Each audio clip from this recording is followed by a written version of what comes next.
आइए, अंतर्राष्ट्रीय बाजारों के जाने माने विशेषज्ञ अजय बग्गा साहब हमारे साथ कार्यक्रम में हो चुके हैं शामिल। बग्गा साहब, स्वागत है सर। सबसे पहले तो राय आपसे, आज सुबह की वो जो बड़ी खबर है जिसमें कि अब पूरे मार्केट को, दुनिया को डर ये लग रहा है कि कहीं रशिया का फोकस यूक्रेन के न्यूक्लियर पावर प्लांट पर तो नहीं है।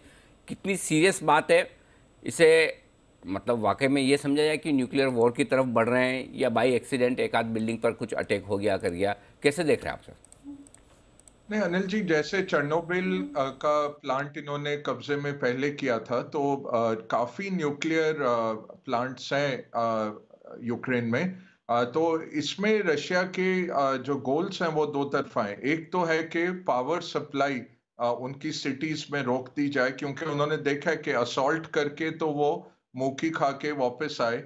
तो अब वो सीज कर रहे हैं कि उनको घेराबंदी करके उनको स्टाव करके निकालेंगे।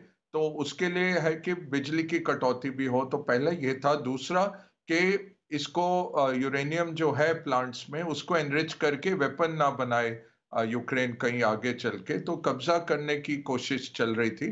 अब देखें, दीप ने ट्वीट भी किया था सवेरे कि जो आईईए है जो देखती है सारे न्यूक्लियर प्लांट्स, उन्होंने कहा कि रेडिएशन लेवल नहीं बढ़े। और फिर यूक्रेनियन अथॉरिटीज ने कहा कि जो दो रिएक्टर्स हैं वो शट डाउन कर दिए गए सक्सेसफुली। न्यूक्लियर ऐसा नहीं है कि एकदम से आप बटन दबा सकते हैं, धीरे धीरे उसको बंद करना पड़ता है। और उन्होंने उसको शट डाउन कर दिया। एक अंडर कंस्ट्रक्शन रिएक्टर है जिसमें लाइव फ्यूल है। अब उसको आप शट डाउन नहीं कर सकते, उसको आप सेव कर सकते हैं बस। तो वो लेड लाइंड उसके होती हैं वॉल्स जो अंदर रहते हैं। अब सीधा बम पड़े और उसका पानी निकल आए बाहर, जैसे फुकुशिमा में हुआ था जापान में कि सुनामी आई और वो पूरे रिएक्टर को तोड़ती हुई निकल गई और पानी के जरिए वो रेडिएशन फैली, और फिर जब हवा से मिली रेडिएशन तो फैली। वो रिस्क जरूर रहता है कि अगर सीधा बम पड़े। बट ये नॉर्मली बहुत सुरक्षित होते हैं।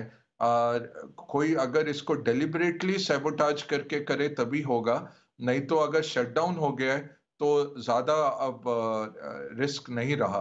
दूसरी बात ये देखने वाली है अनिल जी, ये अपविंड है रशिया के करीब, नॉर्थ ईस्ट यूक्रेन में है ये जो रिएक्टर है। और सीधा हवा इसके फॉलआउट को रशिया के अंदर लेके जाएगी।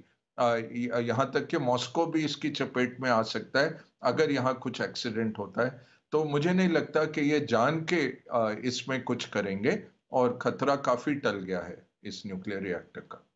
कम से कम ये है कि अभी के लिए फिलहाल दिक्कत कम है, लेकिन क्या लग रहा है सर, मामला कहीं सुलझता हुआ तो दिख ही नहीं रहा है।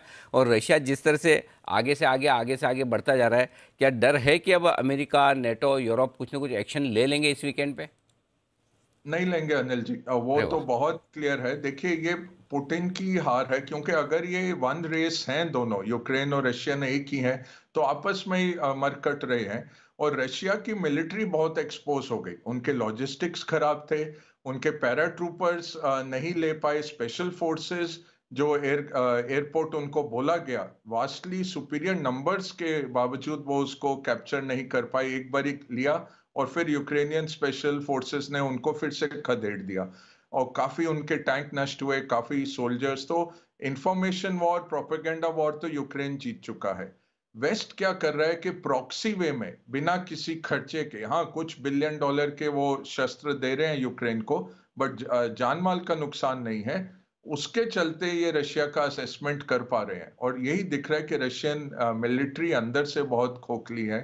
तो वेस्ट नहीं इंटरवीन करेगा। नॉर्थ साउथ कॉरिडोर बन रहा है, वो बेलारूस से लेके ब्लैक सी तक रशिया पूरा एक लैंड कॉरिडोर बना रहा है। और उसके चलते ये मुल्क जो है दो हिस्से में बट जाएगा। वो आई थिंक इस वीकेंड को वो लैंड कॉरिडोर पूरा हो जाएगा। हमारे काफी आर्ट ऑफ लिविंग के भी जो लोग रहते हैं यूक्रेन में, वो यही कह रहे थे गांवों में कुछ नहीं चेंज हुआ है। विलेजेस में कुछ, मैं एक व्यक्ति से बात कर रहा था जो 100 किलोमीटर दूर रहते हैं कीव से, और वो कह रहे थे हमारे गांव में कोई असर नहीं है, हम जैसे चल रही है जिंदगी वैसे चल रही है। सिटीज ये कैप्चर करने की कोशिश है।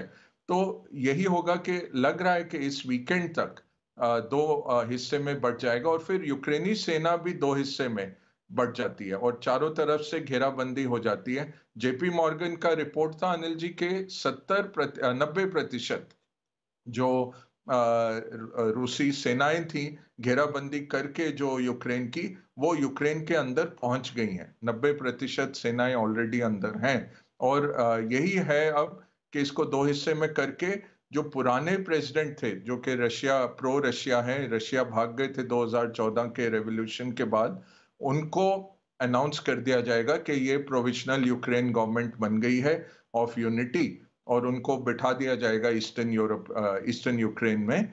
और ये मुझे लगता होगा और उसके बाद कुछ करार होगा, तो दो हिस्से में यूक्रेन बंटने वाला है।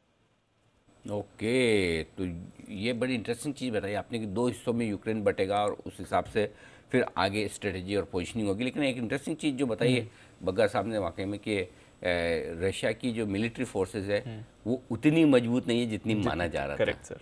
मतलब अगर यूक्रेन को जीतने में उन्हें 8-9 दिन लग गए और अभी भी कहीं पूरा कंट्रोल आ नहीं पाया, तो ये जबकि 10 गुना ताकत वाली है।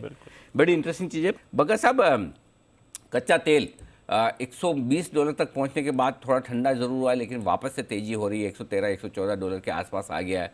डर भी लग रहा है। क्या करना चाहिए सर? कमोडिटीज़ को लेकर क्या व्यू है और जो कुछ भी ये टेंशन है इसका और कितना असर है इस पर? अभी असर है अनिल जी, क्योंकि रशिया का तेल कोई उठा नहीं रहा है और अभी आप देखें तो टैंकर्स की कीमतें भी बढ़ रही हैं क्योंकि टैंकर्स यूज हो रहे हैं स्टोरेज में। रशिया हर हर रोज 10 मिलियन बैरल उत्पादन करते हैं और जो पाइपलाइन से जा सके वो कर सकते हैं, चाइना को पाइपलाइन भेज सकते हैं, बट जो नॉर्मल उनका तेल निकलता है पोर्ट्स वगैरह में से वो कोई नहीं उठा रहा है। तो लगभग 70% दिन प्रतिदिन रशिया की कोई कैपेसिटी उठा नहीं रहा है। इनफैक्ट वो $20 का डिस्काउंट ऑफर कर रहे हैं। तो भारत अगर किसी तरह से कर पाए, मैं तो कहूंगा जैसे हमारा ईरान के साथ होता था, एक रुपी ट्रेड एग्रीमेंट और एक बैंक हमने रखा हुआ था सरकारी, तो छोटा कोई सरकारी बैंक पंजाब सिंध हो गया या ऐसा कोई जिसपे सैंक्शंस लगाए भी अमेरिका, तो कोई इतना बड़ा हमें हानि नहीं है। एक छोटे बैंक को कैनलाइजिंग एजेंसी बना देना चाहिए रशिया के साथ ट्रेड करने में। और हमारे $400 मिलियन के एक्सपोर्ट प्रोसीड्स अटके हुए हैं, वो एक क्लियरिंग बना के एक्सपोर्टर्स के साथ कि हम भारत सरकार एक्सपोर्टर्स को पे कर देगी और वो डीम्ड एक्सपोर्ट रहेगा और साथ में हम तेल उठा लें रशिया से। वो $90 का तेल आज रशिया का अवेलेबल है, कोई उसको हाथ नहीं लगा रहा है। तो एक हमारे सरकारी बैंक के साथ हमें ACLU जैसे होता था हमारा ईरान के साथ करार, वैसा एक कुछ फैसिलिटी खोल लेना चाहिए अनिल जी। तो ये रशिया का जब तक सप्लाई आएगा नहीं मार्केट में, इस तरह के इश्यूज रहेंगे। ये सब जियोपॉलिटिकल प्रीमियम है और स्पेक्युलेटिव प्रीमियम है। ये सबसे ज्यादा वही बात चल रही है और इसमें कोई इतना आसान नहीं है रशिया का तेल उठा पाना। या तो चाइना उसको उठाने लग जाए रोजाना, तब थोड़ा सा मार्केट्स में राहत आएगी। वो भी लग नहीं रहा कि अभी चाइना इतना एब्जॉर्ब कर पा रहा है। तो रशिया के सैटेलाइट कंट्रीज जो है वही ले रहे होंगे, सीरिया हो गया, नॉर्थ कोरिया हो गया, वहां जा रहा होगा, बट बाकी रशिया की सप्लाई अभी ऐसे ही है। दूसरा जो है एग्रीकल्चरल कमोडिटीज में बहुत तेजी है और चाइना एग्रीकल्चर कमोडिटीज खरीदता जा रहा है। यूएस के साथ भी सोयाबीन हो, कॉर्न हो, सब कुछ चाइना खरीद रहा है जितना माल मिल रहा है, क्योंकि यूक्रेन और रशिया मिलके लगभग दुनिया का 29% गेहूं, 55 मिलियन टन्स वो एक्सपोर्ट करते हैं। तो ये अब सेकंड ऑर्डर इफेक्ट्स आ रहे हैं, मिडिल ईस्ट हो, इजिप्ट हो, इन सब जगहों में कि गेहूं की काफी किल्लत हो जाएगी। भारत लगभग 8,000 करोड़ का सनफ्लावर ऑयल यूक्रेन से खरीदता है हर साल। वो सब अब बंद है, फरवरी से शिपमेंट्स बंद हो चुके हैं। तो हमारे यहाँ भी कुकिंग ऑयल की इश्यूज आने वाली है, एक्सपेंसिव रहेगा। तो तेल इतना जल्दी नीचे आता दिखता नहीं है अनिल जी। ओके, तो ये है आपके लिए कमोडिटीज़ पर, कच्चे तेल पर पूरी तरह से राय आती हुई इस वक्त बग्गा साहब की तरफ से। धन्यवाद सर आपका समय देने के लिए।